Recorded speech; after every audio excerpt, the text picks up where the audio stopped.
बिस्मिल्लाहिर्रहमानिर्रहीम। अस्सलाम वालेकुम नाज़रीन, आप देख रहे हैं प्रोग्राम हॉट सीट और मैं हूं हमजा भट्टी। नाज़रीन, 27वीं आईनी तरमीम की बाज़गश्त सुनाई दे रही है। कौमी असम्बली में इजाफी मखसूस नशिस्तें मिलने के बाद जब हुक्मरान इत्तेहाद को 2/3 अक्सरियत मिल गई तो शहर इक़्तिदार में बड़ी क़यास आराई ने जन्म लिया।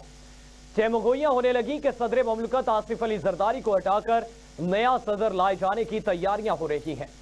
यह भी कहा गया है कि 2/3 अक्सरियत शायद हुकूमत को दिलवाई ही इसलिए गई है कि 27वीं तरमीम लाई जाए।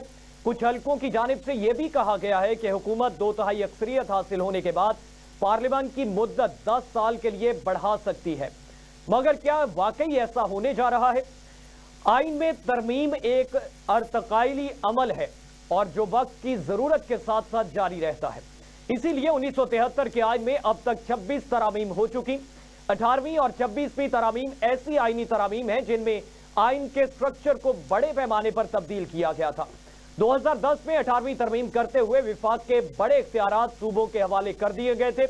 इस तरमीम के बाद पाकिस्तान के मौजूदा मुआशी और गवर्नेंस मसाइल का जिम्मेदारी और इसी तरमीम को समझा जाने लगा था। मगर नून लीग और खास तौर पर पाकिस्तान पीपल्स पार्टी इसका दिफा करती नजर आई। 2024 के आखिर में 26वीं आईनी तरमीम करके आला अदलिया के स्ट्रक्चर में बड़ी तब्दीलियां करके अदालती फालियत यानी जुडिशियल एक्टिविज्म और दरवाजा बंद कर दिया गया। मुल्क में पहली मरतबा आईनी बेंचेस की तश्कील अमल में आई और सुप्रीम कोर्ट के को नोटिस के इख्तियारात खत्म कर दिए गए। हाई कोर्ट के जजेस के तबादलों का मैकेनिज्म बना दिया गया, जिसके बाद अदलिया की दीगर रियासती सतूनों के साथ जारी कशमकश तकरीबन खत्म होकर रह गई।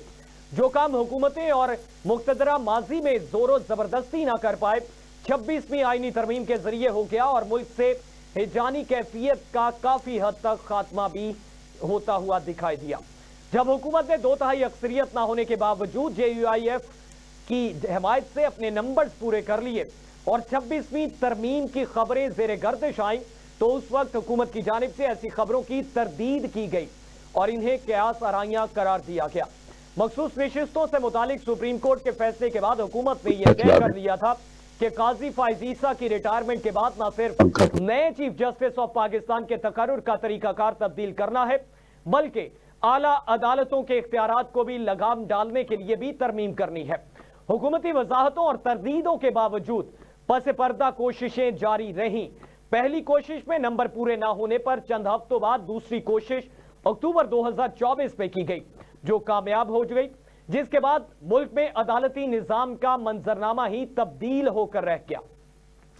26वीं तरमीम के मंजूर होने के चंद हफ्तों बाद ही ये खबरें आने लगी कि 27वीं तरमीम के जरिए कुछ मजीद इस्लाहात लाने का सोचा जा रहा है, मगर ऐसा ना हुआ। अब हुकूमत को जब 2/3 अक्सरियत मिल गई है, अब मुल्की सियासी मंजरनामा गुज़श्ता साल की निस्बत काफी हद तक तब्दील हो चुका है। अब 27वीं तरमीम के जरिए अदालती इस्लाहात में आईनी अदालत के जजों की उम्र बढ़ाने और आईनी अदालत की मुद्दत में तोसी के मामलात पर गौर किया जा रहा है। वहीं इक़्तिदार के ऐवानों के मुहर्रकात की तब्दीली को भी 27वीं तरमीम से जोड़ा जा रहा है। सदर ममलकत आसिफ अली जरदारी 8 फरवरी 2024 के इंतखाबात के नतीजे में बनने वाली हुकूमत के पावर शेयरिंग फार्मूले के तहत सदर बने और पाकिस्तान पीपल्स पार्टी ने विफाकी काबीना का हिस्सा बनने की बजाय आईनी ओहदे लेने का फैसला किया। पाकिस्तान पीपल्स पार्टी विफाकी काबीना का हिस्सा इसलिए नहीं बनी क्योंकि वो उस वक्त मुआशी और सियासी मुश्किलात में घेरे हुए मुल्क की हुकूमत का हिस्सा बनने अपनी सियासत को दाव पर नहीं लगाना चाहती थी। पहले 2.5 साल नून लीग और आखिरी 2.5 साल पीपल्स पार्टी की हुकूमत का फार्मूला भी सामने रखा गया, मगर पीपल्स पार्टी ने मुश्किल सूरत हाल का बोझ उठाने के बजाय आईनी ओहदे लिए और अपनी नजरें आने वाले इंतखाबात पर रखना शुरू कर दी।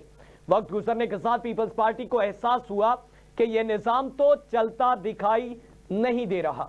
अप्रैल 2024 में पीपल्स पार्टी में काबीना का हिस्सा बनने की ख्वाहिश जागी। यही वजह है कि इसहाक डार नायब वजीर आजम का ओहदा दिया गया ताकि पीपल्स पार्टी अगर वजारतें लेती है तो वजीर खारिजा बिलावल भुट्टो जरदारी बनेंगे।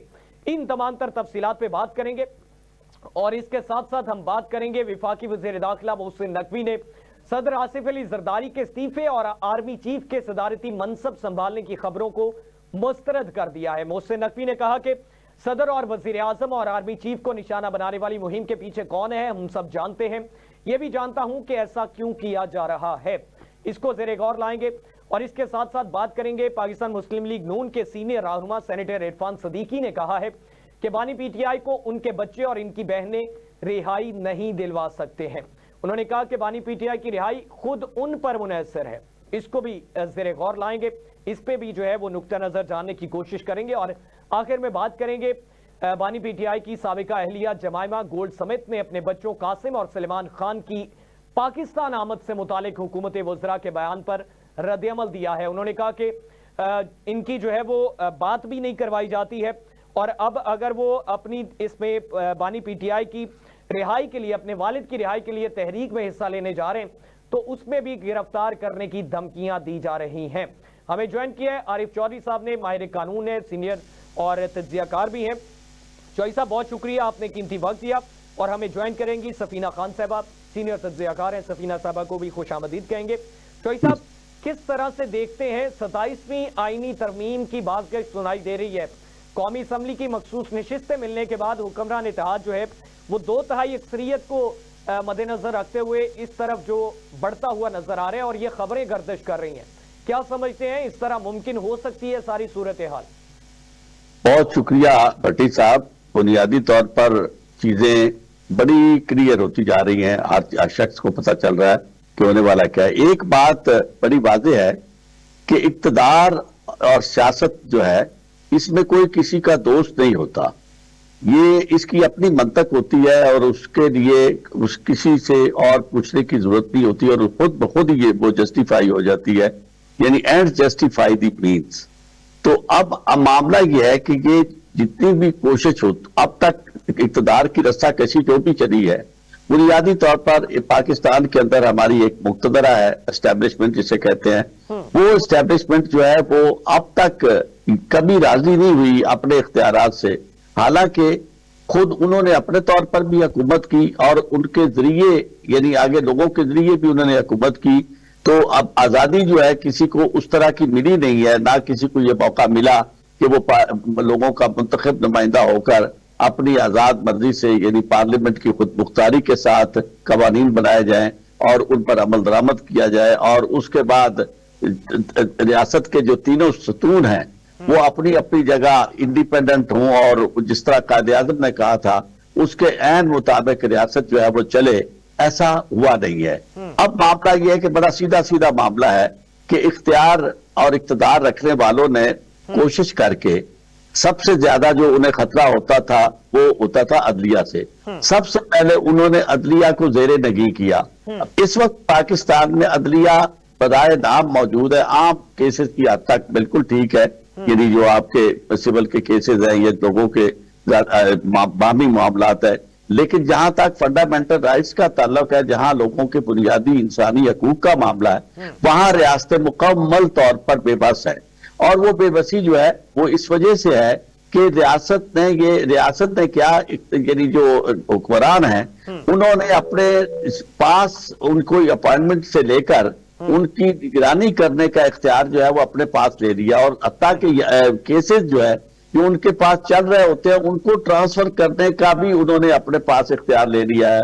जजेस को एक जगह से दूसरी जगह ट्रांसफर करने का भी उन्होंने इख्तियार ले लिया है। तो ये सारी चीजें थी जो बड़ा मुश्किल से हासिल की गई थी। आजादी अदलिया की थोड़ी बहुत आजादी जो बराए नाम मिली थी उसमें ये सारे फैक्टर्स थे कि उनका टेन्योर जो है उसकी गारंटी हो उन्हें, और उसके अलावा उन्हें इस तरह किसी एक जगह से दूसरी जगह जज को हाई कोर्ट के जजेस को तब्दील ना किया जा सके, यानी उन्हें सरकारी जो ब्यूरोक्रेसी है उसकी तरह ना ट्रीट किया जाए, बल्कि चूंकि उनका मामला सब पे नजर रखना है और सबके मामलात उनके सामने आते हैं और बतौर खास हुकूमत वक्त के मामलात उनके पास आते हैं जहां उनकी चीरा-दस्तियों का ताल्लुक है, तो वहां उनके पास ऐसा इख्तियार होना चाहिए कि जहां वो बिल्कुल बेखौफ होकर आम आदमी को उसके बुनियादी इंसानी हकूक से मुतल्लिक इंसाफ फराहम कर सके। तो इस वक्त जो सूरत हाल है जो आगे नजर आ रही है वो सूरत हाल ये है कि अब चूंकि आपको इसको कभी भी नजरअंदाज ना करे कि ये जो मुलाकात हुई थी अब अमेरिका में हमारे यानी फील्ड मार्शल साहब की, वहां वो मुलाकात उसके बारे में एक जेन में रखे कि वो किसी के दोस्त नहीं है। और आपने देख लिया कि जिसका यानी डोनाल्ड ट्रंप जो है उसका फार्मूला यही है कि मैं जिसको प्यार करता हूं उसी को मार देता हूं।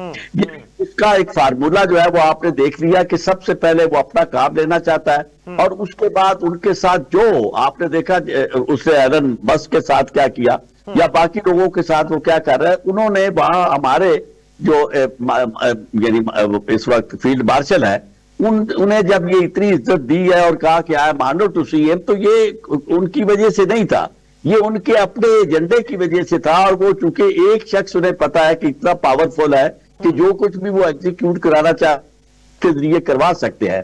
तो अब जिस तरह की सूरत हाल वो चाहते हैं, उन्होंने बहुत सारी जो इस्लामी ममालिक थे, मुस्लिम ममालिक मैं कहूंगा, इस्लामी तो नहीं, उनको उन्होंने कायल कर दिया है कि वो इसराइल को तस्लीम कर ले।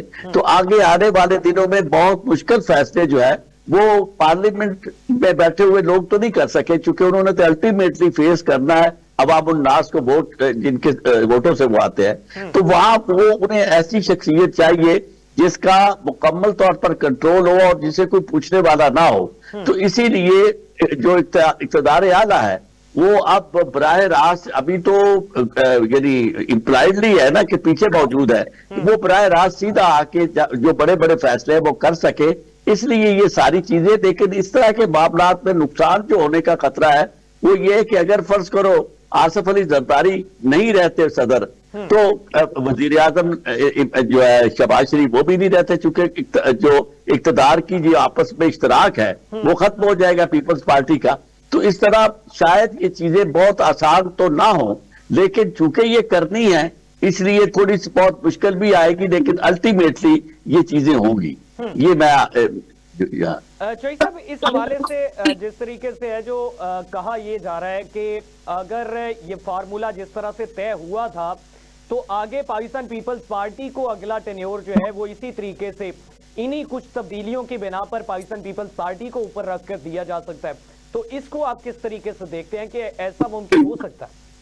देखिए, पीपल्स पार्टी ने जिम्मेदारी कबूल नहीं की थी, यानी जो मुश्किल वक्त था हुकूमत का, जिस वक्त वो बरसर इक़्तिदार आए हैं, तो पीपल्स पार्टी ने तो अपने तौर पर जो बहुत बेहतर पोजीशन थी, बारगेन थी, वो की। तो अब इस सूरत हाल में मेरा ख्याल है कि यानी मुस्लिम लीग नून जो है उसके लिए बहुत ज्यादा मुश्किल इसलिए भी है कि वो अगर उनकी बातें नहीं मानते तो तब भी मरते हैं, और अगर उनकी बातें मानते हैं पीपल्स पार्टी के तब भी मरते हैं। क्योंकि जब आपने इतना बड़ा फैसला कर लिया कि आपने अपने केसेस खत्म करवाने हैं जो भी आपके खिलाफ, और अपने आप को क्लीन चिट दिलवानी है और इक़्तिदार में बैठना है, तो वो इक़्तिदार तो आपको जिस तरह का भी मिलेगा आपको लेना पड़ेगा।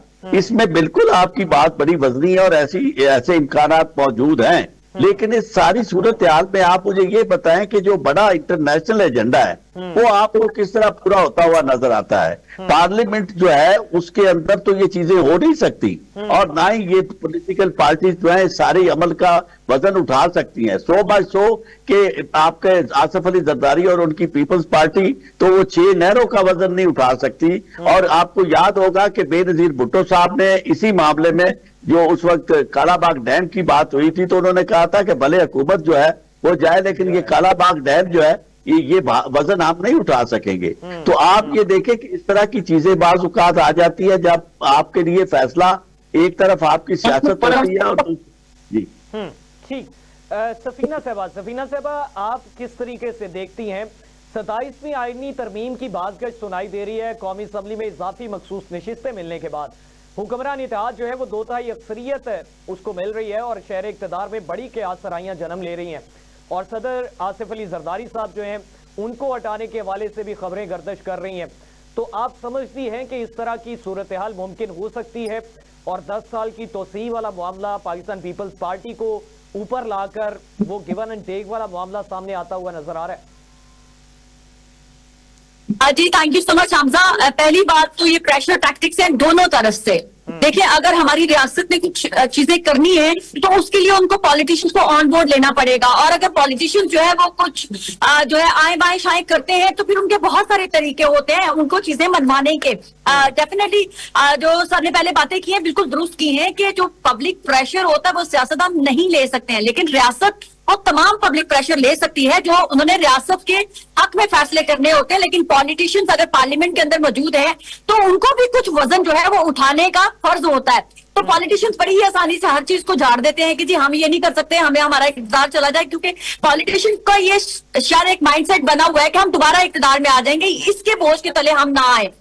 लेकिन अब जहां जिस तरफ हमारी पाकिस्तान की रियासत चल पड़ी है, अब कोई भी पॉलिटिशियन अगर ये समझ के कि हम अगली दफा में देंगे, ये हम कुछ नहीं होने जा रहा। अब वही पार्टी, वही लीडर जो है वो आगे भी चलेंगे, जो रियासत के साथ कंधा मिलाकर चलेंगे और जो अपने किए का बोझ भी उठा सकेंगे।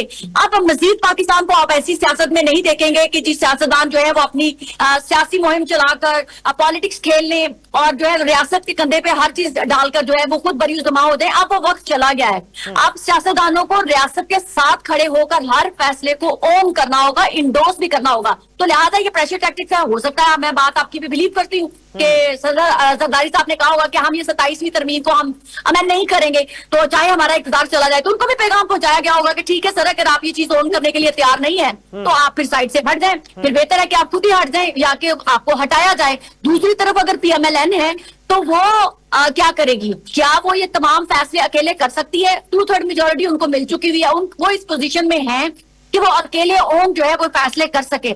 अब रही बात पीपल्स पार्टी की, लेकिन रियासत कभी भी नहीं चाहेगी कि पीपल्स पार्टी को सिस्टम से आउट करके एक ऐसी पार्टी के साथ जोड़ दिया जाए जो पहले ही इस वक्त सड़कों पर आने की कोशिश कर रही है।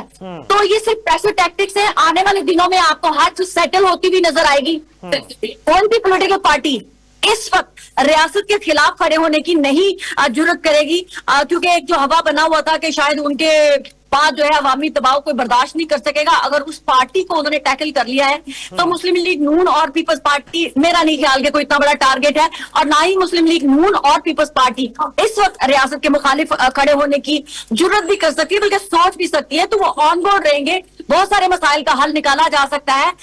लेने का काम होगा, कुछ लेने की बातें होंगी, कुछ देने की बातें होंगी। अल्टीमेटली आपको ये तमाम चीजें सेट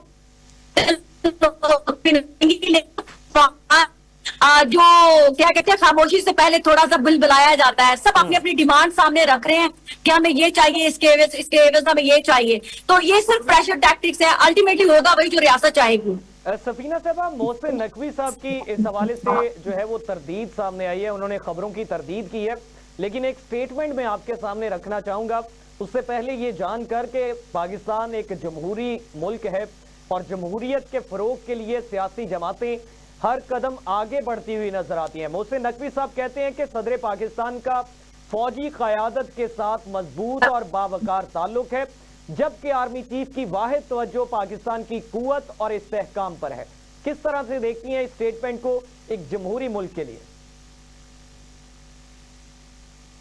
अब बिल्कुल दुरुस्त कह रहे हैं आप। मैंने आपसे कहा ना कि अगर पीपल्स पार्टी थोड़ा सा भी ऑफ बोर्ड होने की कोशिश करती है तो सारा पावर का टिल्ट जो है वो PMLN की तरफ चला जाएगा।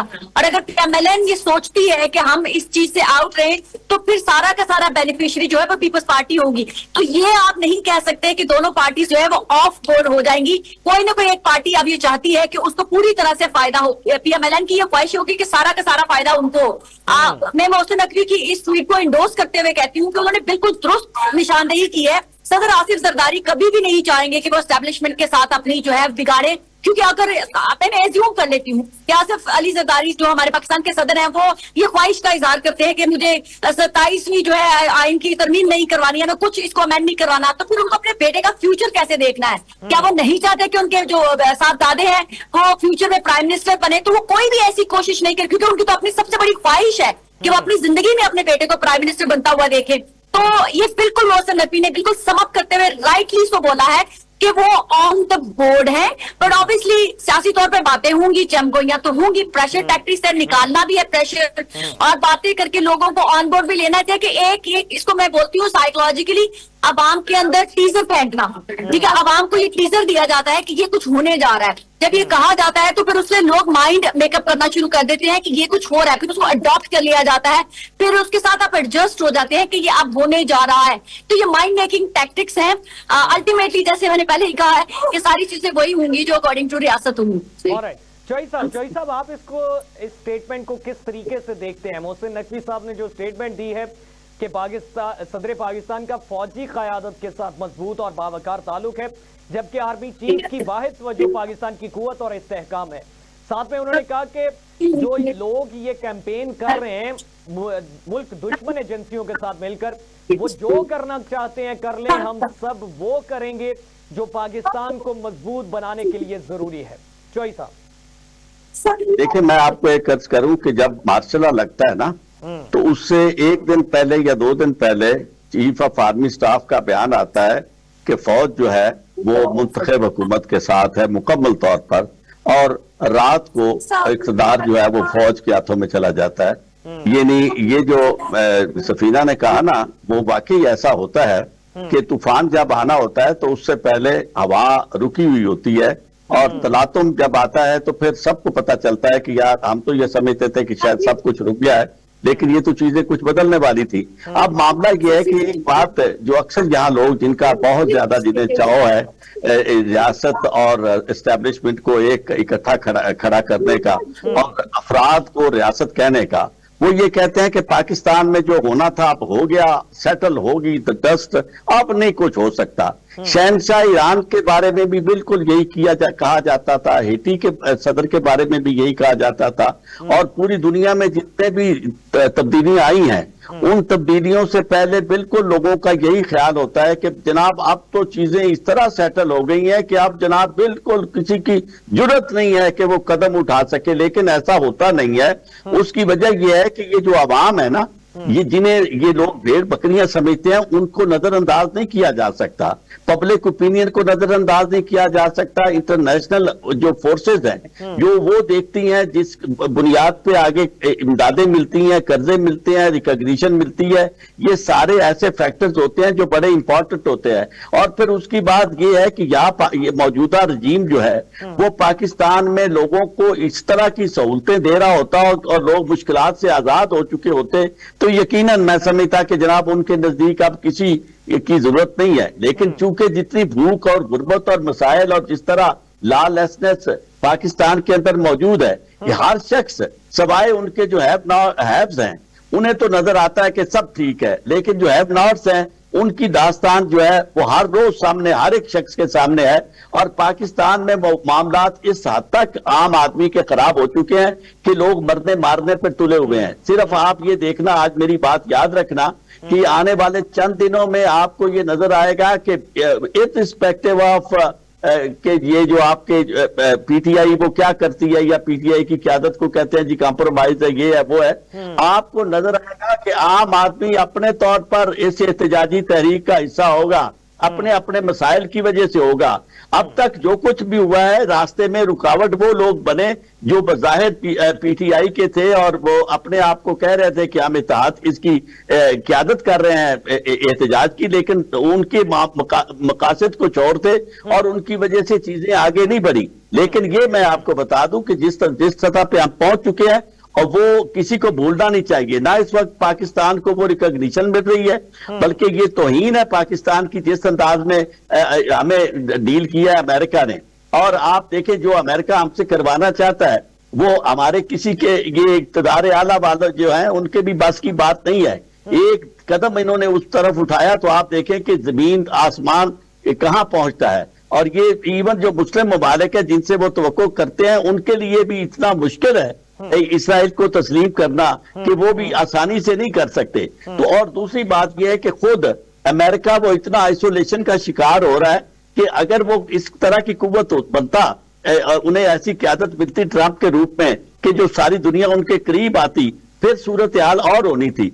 इस वक्त तो अमेरिका के अंदर एक ऐसी क़यादत मौजूद है ट्रंप के रूप में जिसकी वजह से अमेरिका को लोग नफरत की निगाह से देख रहे हैं, और यानी बड़े बड़े ब्लॉक जो हैं, बड़े बड़े इत्तेहाद नए बन रहे हैं। इवन यूरोप मुतमिन नहीं है, जर्मनी मुतमिन नहीं है, फ्रांस मुतमिन नहीं है। इधर आप चाइना और रशिया की बात करें, वो आपस में उनके एक्सेस जो है मिल रहे हैं आपस में, और उन लोगों के मुश्तरका मफादात और उनके मुश्तरका खौफ जो है वो उनको इकट्ठा कर देते हैं। इस वक्त पूरी दुनिया ने के साथ जो कुछ कर रहा है ट्रंप, कभी टैरिफ के रूप में, कभी धमकियों के रूप में, कभी जंगों को बजाय जो कहता था कि मैं जंगें खत्म करूंगा, वो जंगें नई से नई मुसल्लत कर रहा है और हुक्मरानों की तौहीन कर रहा है, तजलील कर रहा है अपने मुल्क के अंदर। उसके जो हालात हैं आप देखें कि तय वाला होगी हर चीज। ये इमिग्रेंट्स कितने ज्यादा ये मुल्क बनाया इमिग्रेंट्स ने था और वो उन्हीं के खिलाफ चल निकला है। तो अब आप ये देखें कि अमेरिका खुद आइसोलेशन का शिकार हो रहा है, तो वो इस तरह का इत्तेहाद बनाने में कामयाब नहीं हो सकेगा कि जो इसराइल की हुक्मरानी जो है वो तस्लीम कर ले और इसराइल को तस्लीम कर ले। ठीक, चई साहब हमारे साथ मौजूद है, सफीना खान साहब हमारे साथ मौजूद है। नाज़रीन एक शॉर्ट ब्रेक लेते हैं, तो ब्रेक के बाद वापस आते हैं तो बात करेंगे बानी पीटीआई के साहबजादों के हवाले से। उनके जो है वो पैगाम सामने आ रहे हैं और इसमें जमाइमा गोल्डस्मिथ ने भी ट्वीट किया है और इरफान सदीकी साहब की इस पे स्टेटमेंट सामने आती है। पाकिस्तान मुस्लिम लीग के सीनियर रहनुमा है और सेनेटर भी हैं, राना सनाउल्लाह साहब की भी स्टेटमेंट सामने आती है और उसके रद्द-ए-अमल में जमाइमा गोल्डस्मिथ का जो है वो ट्वीट सामने आता है, उसको ज़ेर बहस लाएंगे। एक शॉर्ट ब्रेक लेते हैं, ब्रेक के बाद वापस आते हैं, हमारे साथ रहिए।